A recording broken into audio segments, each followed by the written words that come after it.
सजता सफला शस्य श्यामला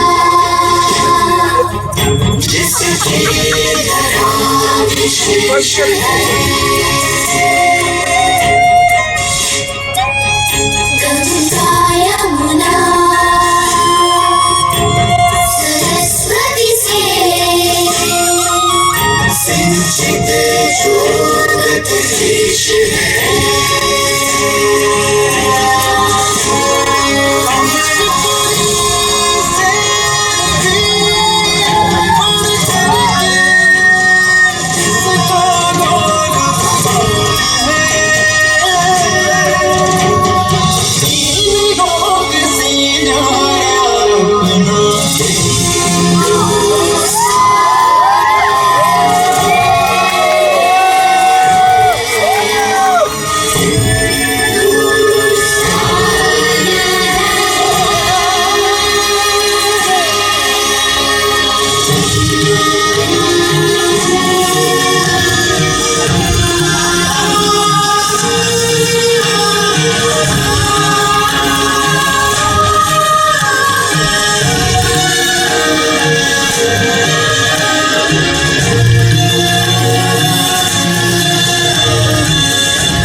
विनम्र किसान का बेटा था वो दृढ़ता का भंडार।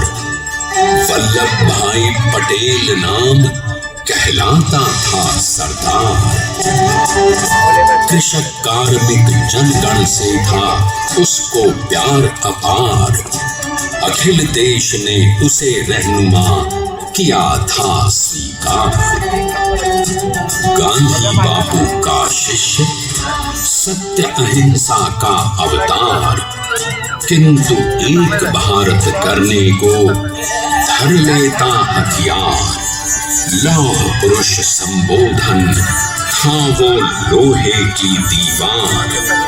तेज पुंज तुम, शक्ति पीठ तुम, बल का सागर अपरंपार।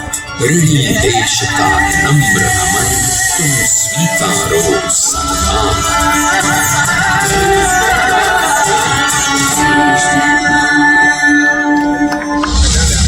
1857 में अंग्रेजों को ललकारने वाले पहले स्वतंत्रता संग्राम के एक सक्रिय सिपाही थे झवेर भाई पटेल। करमसद गांव के इस बहादुर देशभक्त किसान और उनकी पत्नी लाडबाई के 5 बेटों और 1 बेटी में से चौथे पुत्र थे वल्लभ भाई। बालक वल्लभ ने करमसद के बाद नडियाद से अपनी हाई स्कूल की शिक्षा पूरी की। फिर 13 साल की उम्र में उनकी शादी भी हो गई छोटी सी झवेर बाई से। 2 बच्चों, बेटी मणि बहन और बेटे टाया भाई को जन्म देने के बाद झवेर बाई असमय ही चल बसी। सदी बदलने और 20वीं सदी आने पर उनका जीवन भी एक चमत्कार की तरह बदला। लीडर का इम्तिहान पास करके वो वकालत करने लगे। पहले गोधरा, फिर आनंद और उसके बाद अहमदाबाद में। मगर जल्द ही वकालत छोड़कर वो बैरिस्टर बनने की इच्छा से इंग्लैंड चले गए। लंदन में बैरिस्ट्री में अव्वल आने और वजीफा जीतने वाले वो अनोखे भारतीय थे। अब तो अहमदाबाद की वरिष्ठ अदालत में बैरिस्टर पटेल की जिरह और जीतों की धूम मच गई।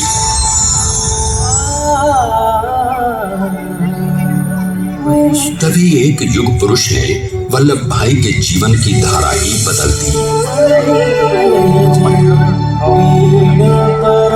दक्षिण अफ्रीका में सत्याग्रह के अहिंसक अस्त्र से गोरे शासकों को सबक सिखाकर भारत वापस आए बैरिस्टर मोहनदास करमचंद गांधी से मिलकर वल्लभ भाई ने अपने कुछ बरसों से सीखे विदेशी व्यवहार और संस्कार हमेशा के लिए त्याग दिए और अब वो अपने खेड़ा के किसानों को हक दिलाने के लिए बापू के साथ आंदोलन में कूद पड़े।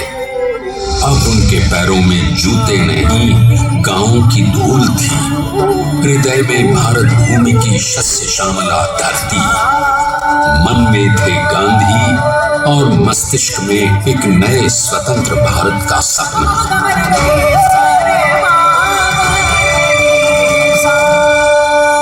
तभी बारडोली के मजबूर मजलूम किसानों की यातना का समाचार उनके पास पहुंचा। तुरंत वल्लभ भाई वहां पहुंचे और यूं शुरू हुआ भारत का सबसे बड़ा और सफल किसान आंदोलन बारडोली।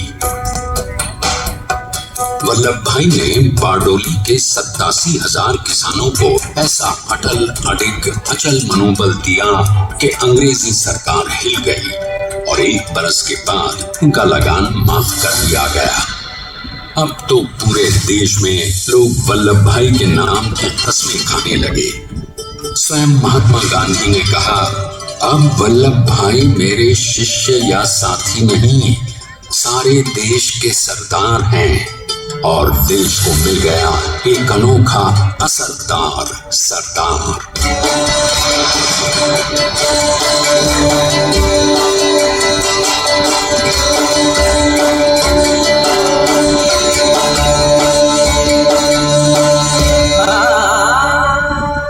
सरदार पटेल के नाम और देशभक्ति से अंग्रेज डर कर कांपने लगे। 1930 के नमक सत्याग्रह और दांडी कूच में वो बापू से भी पहले गिरफ्तार किए गए। तो सन 1932 में फिर उन्हें बापू के साथ ही जेल में 2 सालों के लिए डाल दिया गया। मगर आजादी के दीवानों को, स्वतंत्रता के परवानों को कौन गिरफ्तार कर पाया है? जेल से छूटते ही सरदार को कांग्रेस के नए राष्ट्राध्यक्ष पद पर चुना गया और उनकी सरपरस्ती में राष्ट्रवादी भारतीयों ने तमाम ब्रिटिश सूबों में जीत हासिल कर वहां अपनी स्थानिक सरकारें बनाई। किंतु सरदार का सपना केवल सरकार बनाना नहीं था, उनका स्वप्न तो था एक ऐसे नए भारत का जहां हर रंग, हर रूप, हर जात, मजहब, तबके का हिंदुस्तानी एक साथ मिलकर एक ऐसा नया भारत बना सके जहां पूर्ण स्वराज के साथ सारे समाज को गरीबी, अशिक्षा, छुआछूत से भी आजादी मिल जाए। इसकी पहली रणनीति थी भारत को अंग्रेजों की गुलामी से आजादी, ताकि भारत के लोगों की अपनी सरकार सबके साथ और सबके विकास के लिए काम कर सके। बापू की अगुवाई में अब देश ने अंग्रेजों को अंतिम चेतावनी दे दी, करेंगे या मरेंगे, इंडिया, अंग्रेजों, भारत छोड़ो। बस फिर क्या था, संघर्ष की रणभेरी बजी। 3 सालों के लिए सरदार पटेल को भी सत्याग्रही नेताओं के साथ जेल में ठूंस दिया गया। 2 सालों के बाद अंग्रेजों को बापू के सभी शिष्यों और साथियों को छोड़ना पड़ा।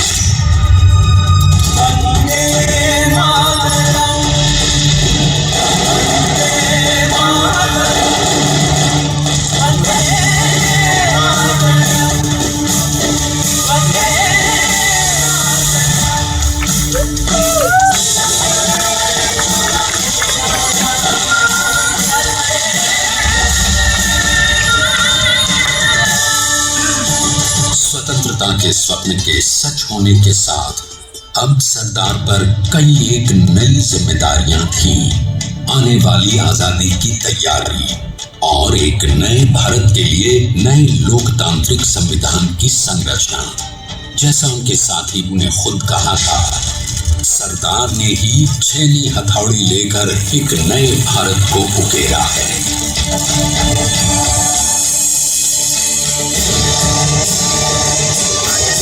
स्वाधीनता तो प्राप्त हुई, लेकिन खंडित भारत में भी उठते विभाजनवादी अंधकार को अभी दूर करना था।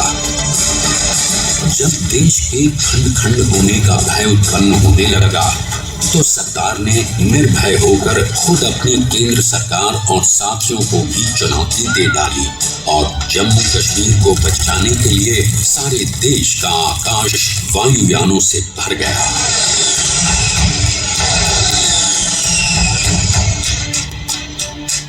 और फिर हैदराबाद और जूनागढ़ के भारत में विलयीकरण को पाकिस्तान से चुनौती मिली।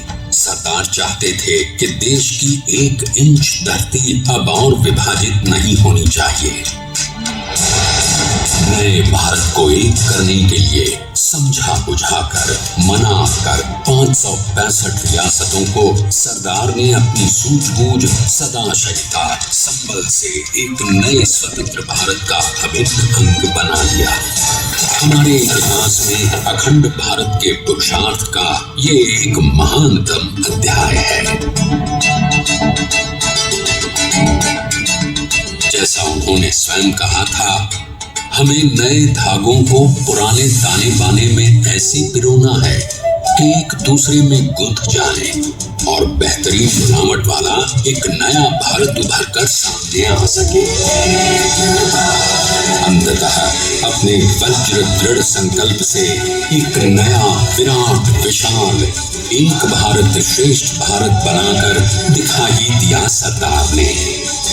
संसार के सबसे बड़े प्रजातंत्र के शिल्पी को प्रणाम करने के लिए देश ने बनाया है ये समर्थ स्मारक। स्वाधीन भारत को समर्थ भारत में बदलने वाले सरदार पटेल को समर्पित प्रेरणातीत भी है। प्रधानमंत्री श्री नरेंद्र मोदी के नेतृत्व में बनी विश्व की इस विशालतम प्रतिमा के सामने आकर सारी दुनिया जैसे स्वयं भी नतमस्तक हो जाती है।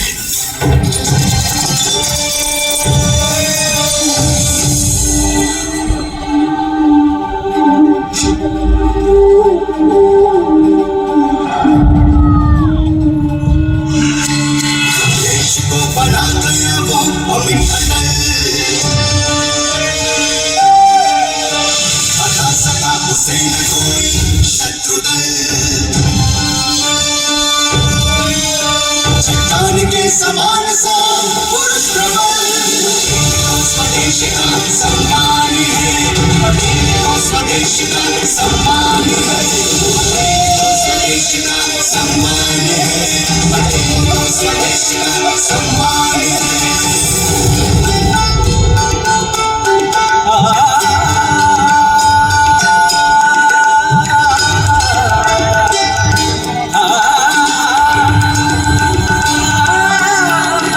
बुझाइए आकाश को छुए हुए,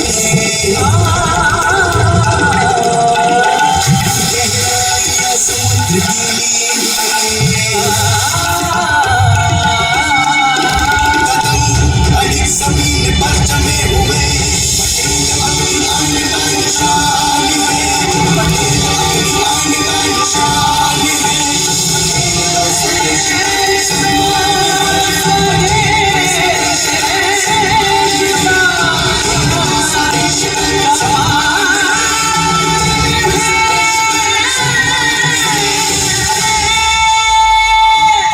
देखते हैं कि अपने लौह पुरुष को श्रद्धांजलि देती 182 मीटर ऊंची विश्व की सबसे विशालकाय प्रतिमा का निर्माण कैसे हुआ।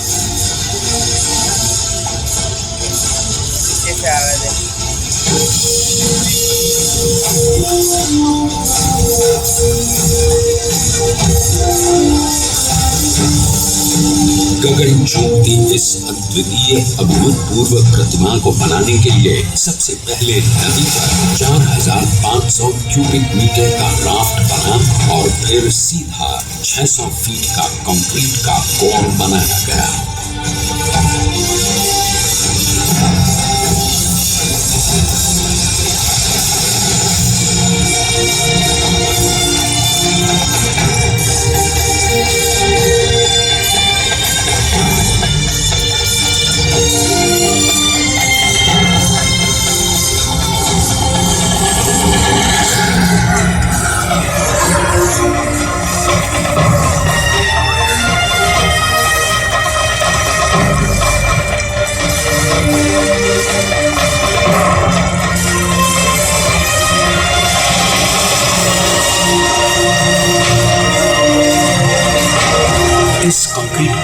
साथ लगाया गया स्टील का फ्रेमवर्क।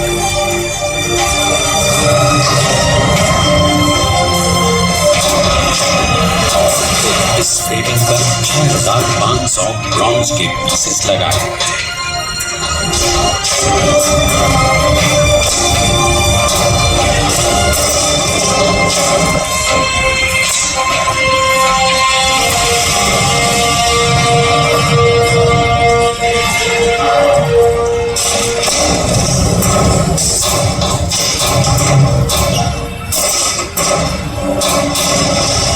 सोचिए कि 182 मीटर ऊंचे इस भव्याति भव्य स्मारक के निर्माण में कितना सामान और मेहनत लगी होगी। 70,000 metric tonne cement, 18,500 metric tonne reinforcement steel, 6,000 metric tonne structural steel और 1,700 मीट्रिक टन ब्रॉन्ज।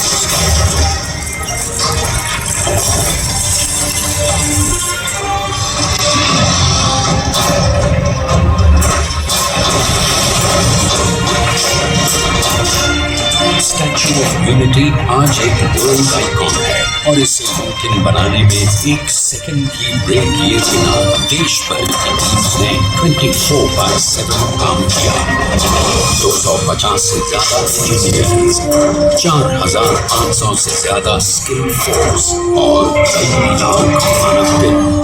हम गर्व से कह सकते हैं कि कुल मिलाकर स्टैच्यू ऑफ यूनिटी के निर्माण में 95% माल सामान, मजदूर, इंजीनियर्स और एक्सपर्ट्स थे भारतीय।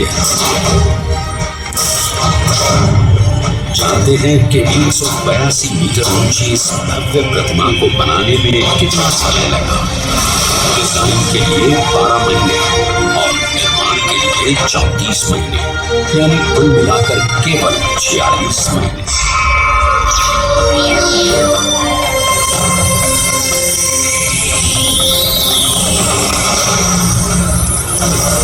और इसी तरह बनी देश के शिल्पकार की एक अनोखी, अद्वितीय, विशाल प्रतिमा, जो सिर्फ आज ही नहीं बल्कि आने वाले न जाने कितने सालों तक यूं ही चमचमाती रहेगी।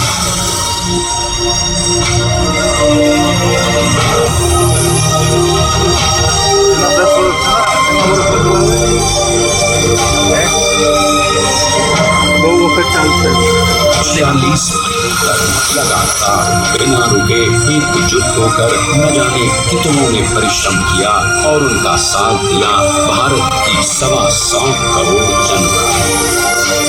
और तभी मुमकिन हो पाया एक ऐतिहासिक निर्माण जो आज कहलाता है भारत की नई पहचान।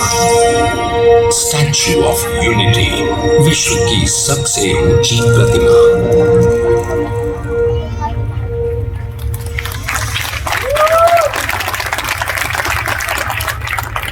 सरदार ने अपनी गंभीरता, शालीनता और दूरदर्शिता से भारत को संगठित करने के असंभव कार्य को संभव कर दिखाया।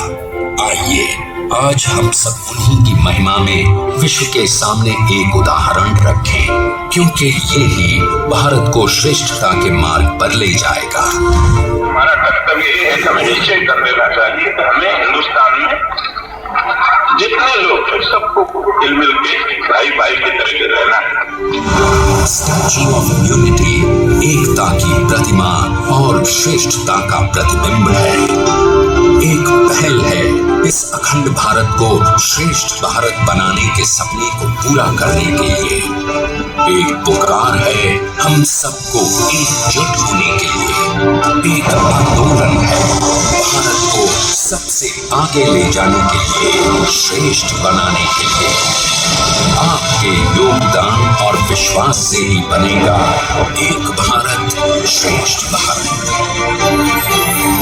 एकता का स्मारक।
stand up for the national anthem.